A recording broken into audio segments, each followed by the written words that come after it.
Gotta love sports. Welcome to The Playbook, where we're talking sports, entertainment, and lifestyle. I'm your host, Mina SayWhat, and we're 100% digital, 100% live, and 100% real. Let's count them down.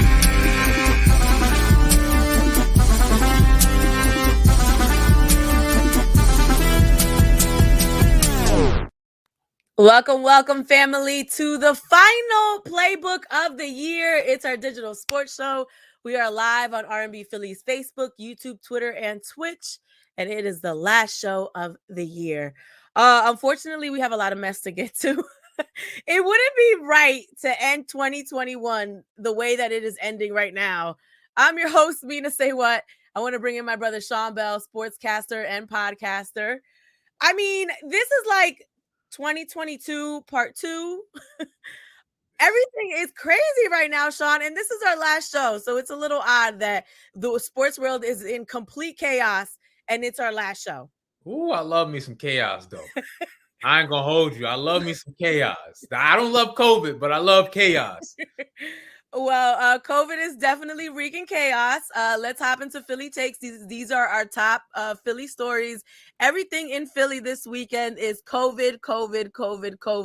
If I see one more COVID tweet, if I have one more COVID conversation, all of our sports teams, except for the Flyers, did not compete because of COVID. Now, our Philadelphia 76ers struggled to find just eight available players over the weekend, and they had to postpone this game against the Pelicans. The Sixers placed Andre Drummond and Shake Milton in the NBA's health and safety protocols. George Niang was already in the protocol. Meanwhile, we're not just dealing with COVID, we're dealing with injury. Joel Embiid has an ankle injury. Tyrese Maxey, his quad is hurting. Danny Green, his hip has been hurting all year. And this isn't the only game that was postponed or impacted by COVID. There were at least 3 other games that were canceled this weekend. Tonight, the Magic and Raptors game is canceled. Tomorrow, the Nets and Wizards game is postponed. I'm having 2020 deja vu, Sean. This is a mess. It's the same thing. It's been one long year for 2 years. Right. It's been the same situation, postponement. And the biggest thing, and we're going to get to the Eagles and football, is these organizations, these leagues not knowing how to handle things, right? Not having proper protocol in place to deal with it. And I know this is a situation that changes depending on the variant, depending on what's going on. But some of the basic things that the league should have had in place, they didn't have. And now they're trying to scramble and put it in now. Right. Well, it's actually a great segue because the NBA has announced that they have been working with the National Players Association, and they've announced this plan that's going to require teams that are affected by COVID the ability for them to sign an additional player once a player has tested for COVID. This is not going to affect salary caps, but is this something that's going to contain the outbreak? Because to me, it just seems like a Band-Aid to a growing problem. And I see us not only headed back into lockdown as a society because of what's going on with COVID right now in the country, but is there another bubble on the horizon? No, this signing someone has nothing to do. Bringing someone else in who has been exposed to other people just lends itself to having more COVID outbreaks. So this only has to do with business and money, being able to put a product out on the court and to satisfy your sponsors, satisfy all the money that's flowing in. So that's what this rule just did. Okay. It has nothing to do with making sure COVID stays at bay. It has everything to do with putting a product out on the floor so teams have more than 7 people they can dress, and so they can continue to make money. And that's the problem with this whole situation is we keep doing things to get the money there, but not things that can actually affect safety and keep it COVID at bay. So do you see us headed back into a bubble eventually? No. Money is everything. Money is everything. They're not going to do anything to keep this to go into a bubble and lose all the money from fans and all the money from marketing and all the money they were flowing in with concessions, etc. They're just going to do things to put a product out on the field /court. That's all they want to do right now. You know, I think this time around it's even more scary because at least before there was like a clear plan, right? Like once the NBA shut down, they were like, okay, we're moving into the bubble. And there was like more of an effort to keep people safe. I feel like now it's like craziness. It's like, oh, well, we have to deal with COVID. Let's put a band-aid on it and keep continuing to play regardless of players and their health. And it's funny because what Kyrie was saying is actually starting to make a lot more sense, given what's going on right now in the NBA. It's just the lack of planning. It's the lack of protocol. At the end of the day, they should shut down for a week. They should have said, we're going to shut down on the 18th until Christmas and let everything flush it out of the system, test properly, and take it from there. And at the same time, we're going to put in new restrictions and new and basically go back to 2020 and be as strict as we were then in order to get this thing back on track. They should have took a week off, but a week off is going to cost you hundreds of millions of dollars, and that's why they didn't do that. Yeah, I actually agree with you. I think that would work out better in the long run. It's just putting a band-aid on a growing problem. We'll see how things work out here. Now in the NFL, we're having similar issues. Our Eagles were forced to move Sunday's game to Tuesday due to an outbreak affecting the Washington football team. Now, I was when initially on Friday, before they made the announcement that they were moving the game, I thought it was very, very dangerous to allow the Washington football team to play our Eagles because then our guys can possibly get sick.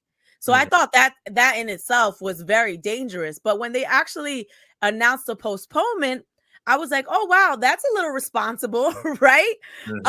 Because 22 players on Washington's team had COVID-related issues.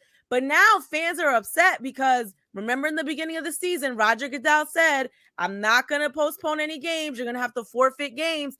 Did he do that in this instance? No. They postponed the game till Tuesday. So now Eagles fans are livid because we have 2 division games in the same week, Washington on Tuesday and then the Giants on Sunday. And this just doesn't even seem fair at this point because even if Washington did forfeit, our guys wouldn't have gotten paid. It just seems like a lose-lose situation. And again, back to our other point, not being handled correctly. Yeah, they should still get paid. But I will say this, just to put the facts out there. The NFL never said that they wouldn't reschedule games. I'm just going to read something from earlier. It said, if a game cannot be rescheduled during the 18-week schedule due to a COVID-19 outbreak among unvaccinated players, the team with the outbreak will forfeit and be credited with a loss. So that's if they couldn't reschedule within the 18-week season, then they would force the team to forfeit. But since they can reschedule a game within that 18 weeks, they're doing exactly what they said they would do. So they were scheduling for Tuesday. The problem, like you said, is the fact that now they're going to be on short break. So you say you care about player safety, but then you're going to make a team turn around and play on Tuesday and then play again on Sunday. If they really cared about players' bodies, COVID, etc., then they would push that game back on Sunday another day so they can have the proper rest in between. That's the part I'm mad about because, like you said in the beginning, to make the players play, and then Landon Dickerson, he's going to be out, right, because of COVID. He could have, if they played on Sunday, he could have potentially went out on the field with COVID and affected his own offensive linemen and affected more people in Washington, which would have affected the entire Eagles team and affected the rest of their season. Because then it would have been like, okay, now the Eagles have a 20-plus player outbreak within their team, and that's going to affect what they do for the rest of the season. So I'm okay with the rescheduling. I'm not okay with the short time span you're going to make guys play in between games. I agree with you. And then you also have to think there's clearly an outbreak going on with Washington. And even if they move back the game 2 days, it's not going to somehow magically make it go away, right? So a couple of guys might be out of the COVID list, but magically that outbreak is not going to go away. So you're putting our guys in danger once again to get COVID, and then they turn around and play the Giants. So now you're increasing the probability of infecting a whole nother team. So it's just bizarre to me, and it just seems wrong on so many levels. And it's not even just COVID. It's the fact that we're dealing with injury as well. So it's like we're getting sucker punched twice, Sean, and we can't do anything about it. 100%. I think it goes back to protocol because you start learning things like, okay, vaccinated players get tested once a week. Like, why? Right? Like, I'm team vaccinated. I'm double vaxxed and boost, but at the same time, players should be vaccinated, or players should be, they should be vaccinated, but they should also be tested several times a week if you really cared, right? I've been on a TV set recently, and if you go on TV sets or movie sets, guess what? You are tested multiple times a week while you're on that set every other day, and you have someone who's considered a COVID doctor who's on set making sure everyone is following rules.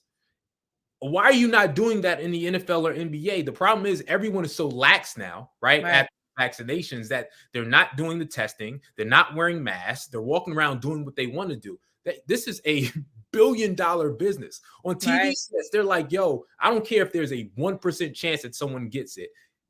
One person getting it can cost us millions of dollars. So we're going to do all of these things to make sure nothing happens. Why aren't these billion-dollar organizations doing the same thing? So everyone's lax. You should be tested, vaccinated or unvaccinated. You should be wearing a mask regardless. And that's how you make sure these players are safe, at least during the season, so they can play. Right. So what movie you going to be in? Nothing. I can't. It's not a movie, but I can't talk about that now. What are we doing though? If I'm going to be in anything, but you know, you trying to just slip that in there, huh? So I absolutely agree with you, and it's really just sad, and I really am I'm interested to see how the players start speaking up about this and how this is going to play out now that there is more of a kind of laziness when it comes to dealing with COVID. Let's take a look at the injury report since Sunday, because like our Sixers, our Eagles are not only just dealing with COVID, but look at this injury list. How are we even going to play sports if everyone has COVID and everyone is injured? Yeah, this is so overwhelming. But even then, most of these players will play because they were full participants. So, you know, Landers and Dickerson definitely won't play, but I think most of the other players will play. So they'll be all right. Washington and everyone think this is unfair, but they're going to get back a bunch of their players that wouldn't have played on Sunday. So, you know, it's going to be a better product. The guy that infected the whole line. Yeah, allegedly. The guy that infected the whole line that was not vaccinated. Yeah, ironically, he's coming back to play and he infected everyone. Allegedly. But to be fair, he would have played on Sunday anyway because he was cleared on Saturday. Okay. So, you know. What's the guy's name again? I forgot his name. Maxey SayWhat. Yes. Thank you, sir. Messing up everything. That is Philly Takes. Let's get into a word from one of our sponsors, Borgata.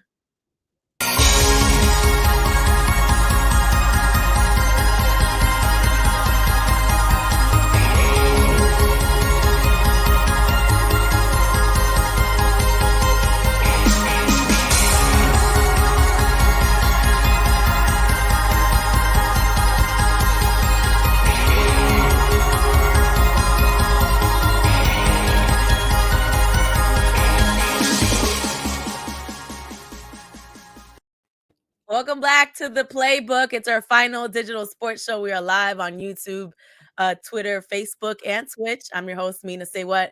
Sean Bell, podcaster and sportscaster, joining us on our final show. I'm so sad I'm not going to get to see you for the rest of the year, which sounds like forever, Sean. It's like literally like 7 days or something.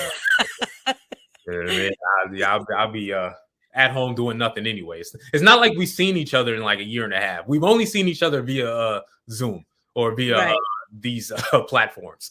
Sean is a lot more safer than I am. Sean really stays home. I stay home, but if I have to go out for work, I will. But I actually, after I got COVID, I cut all that out. I haven't been to any holiday parties.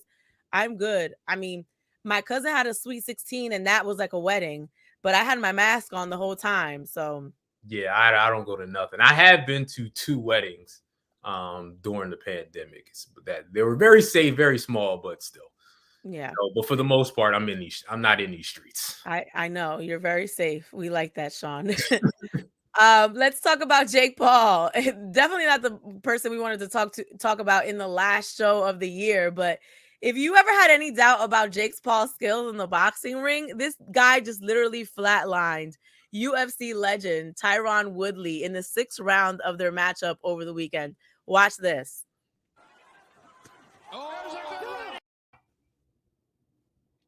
I mean, do you consider him a real fighter after this?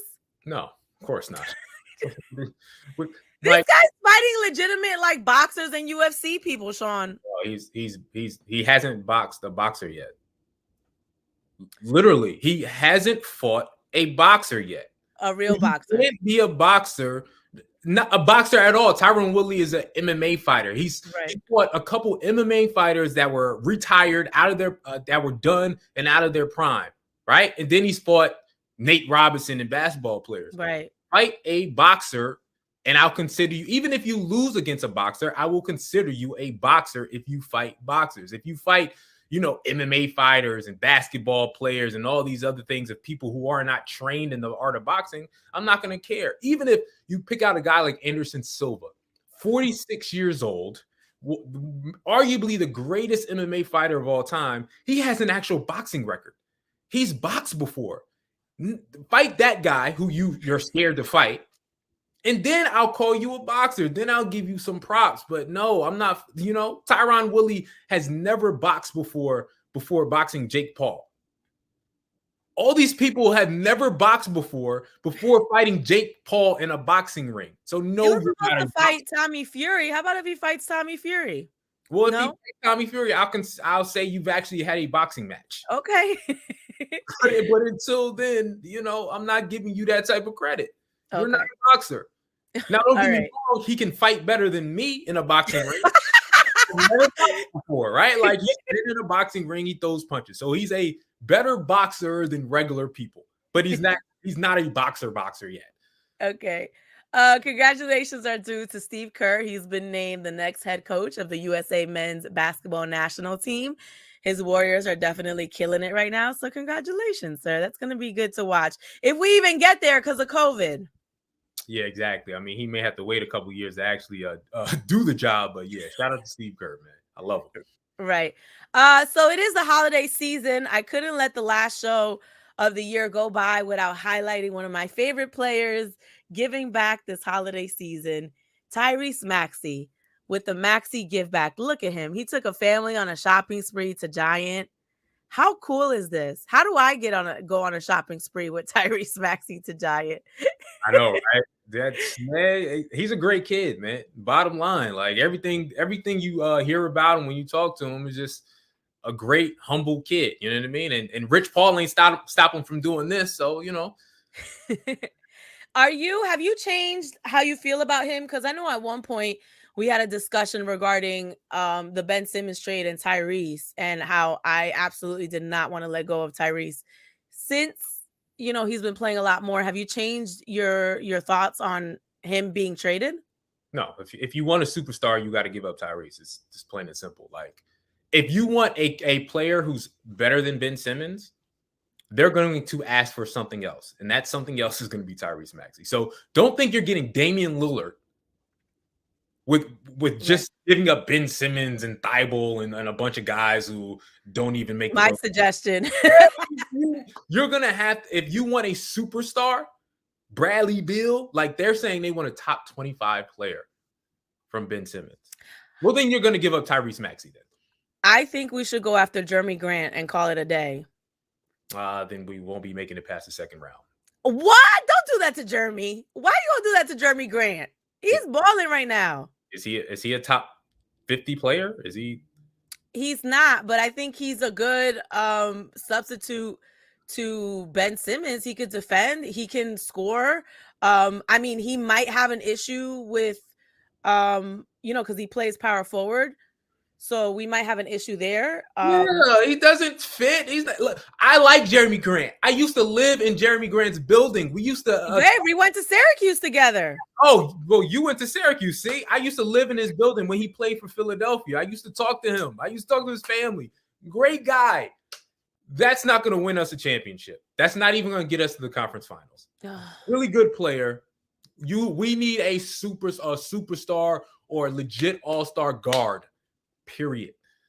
At this point, I would be happy to welcome Jeremy Grant. Let's talk about plays this week. Me personally. Me too. I'm not a hater. Me I'm ready to be too. over this Ben thing. Especially we ain't got enough players because of COVID, because of injury. Ben is in the way right now. This is like the Ben thing is like something in my spine. Like we could really use a player in Ben's position, and it's looking like we're gonna have him until the end of the year, which sucks because we really need an extra player right now. Let's get into plays this week. So a tough week for the Eagles. Tomorrow, Tuesday, we take on Washington at home. Now, the good thing about postponing the game is I don't know if we were going to have Jalen back by Sunday, but now it looks like Jalen will be back by Tuesday night. He's been listed as a full participant. What do you think we're going to get out of this game? And this is an important division game. And then we got to turn around right back on Sunday and play another division rival, the Giants. I mean, I think the Giants is definitely going to be a win. It'll be payback. It's at home. They're going to get a win. Washington, I can't really tell you now because I don't know who's going to play for Washington. Allegedly, their quarterback is going to be back, or one of their quarterbacks, Kyle Allen or Heineke. If they're back, then it's a different story. If not, they picked up a guy named Garrett Gilbert. Yep, I saw that. A practice squad from the Patriots. From the practice squad from the Patriots who would have played if they played on Sunday. So if you're giving me Garrett Gilbert, then Washington has no chance in hell. But if they get all their players back, then I got to reassess what's going to go on here. So because of COVID, I have no idea. I can't pick the Washington game, but I can pick the Giants and say that's going to be an easy, solid dub. I will say all this injury and COVID stuff really is messing it up for our bettors and the FanDuel people, because how can you even put in a good bet just having everything so up in the air? And in fact, I think they suspended betting. Didn't they suspend betting over the weekend for a couple of games? Because how could you even predict the odds? You can't, because they have no idea who's playing, who's not playing. And then they put the odds back up for the Washington game, but still, like I said, how do you make a pick when you literally won't know who's playing until 6 p.m. on Tuesday? Right, exactly. Our Sixers are in a similar situation. We just postponed this weekend's game, and then we are playing the Celtics tonight. It's an away game. So here's the thing. Boston is having their own COVID outbreak themselves. They have 10 players on the injury COVID report. Jason Tatum is dealing with an ankle sprain. They have a lot of guys out, including Jabari Parker, Josh Richardson. You know, it's impossible to say if we're going to win these games when other teams are dealing with exactly what we're dealing with times 10. Yeah, who's playing? I don't know how to predict. Nobody knows.